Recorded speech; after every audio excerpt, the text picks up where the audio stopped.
Advantage over.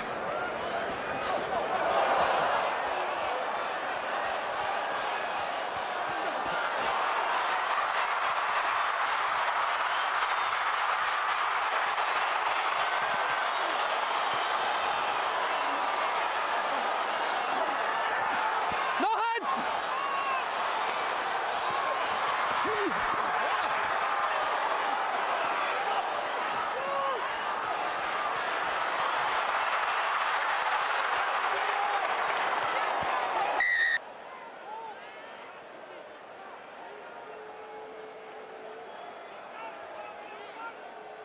Both of our centres are over 100 kilos. They're big guys, and they're both quite young in terms of their age. So that puts us in really good stead leading into the World Cup in the next couple of years, because those two guys, when they're on form like they were on the weekend, will cause problems to any team in the world. So it was excellent. They had a good game. So we're expecting that though every week now. What are you expecting from Italy? Are you expecting their kind of usual structured game, the way that they played on it? Because in the last two games they've had quite heavy defeats against Samoa and South Africa, but do you expect them to try and play the same way, the Italian way, if you like? Yeah, I think the Italian way, they've got a very strong set piece. They've got an exceptional scrum.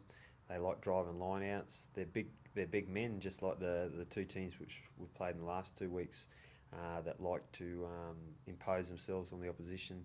One thing that I think they have changed slightly from where they were maybe a year or two ago is they like running the ball, particularly from counter-attack. And I think their head coach, being from a French background, really promotes that. So our kick chase and what we do for the following couple of phases after a kick is really important, because they have that flair which, if you let them play, they're quite good at. How important would a win be in terms of the way that the tour has gone? Disappointing against Samoa, a lot of pride in the performance against South Africa, but the fact that you've bloodied these new players, if you ally that with a win against Italy, how would you rate the tour?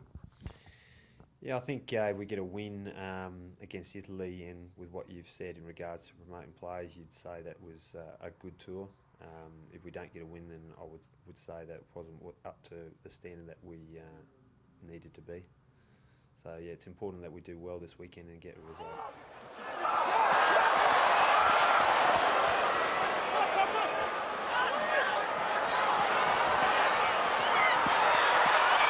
Timo.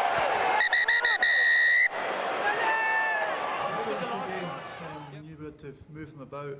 They've got a massive pack, so we knew if we moved them about there'd be gaps eventually. So yeah, Matty, Scott found quite a few gaps early on, along with Greg and a few other forwards. So no, we knew the gaps would appear, and we were just fortunate enough that I managed to get a try. A new partnership with me and Matty in the centre, so yeah, it just takes a bit of time to run off read each other, run off each other, but I think we're slowly but surely getting there.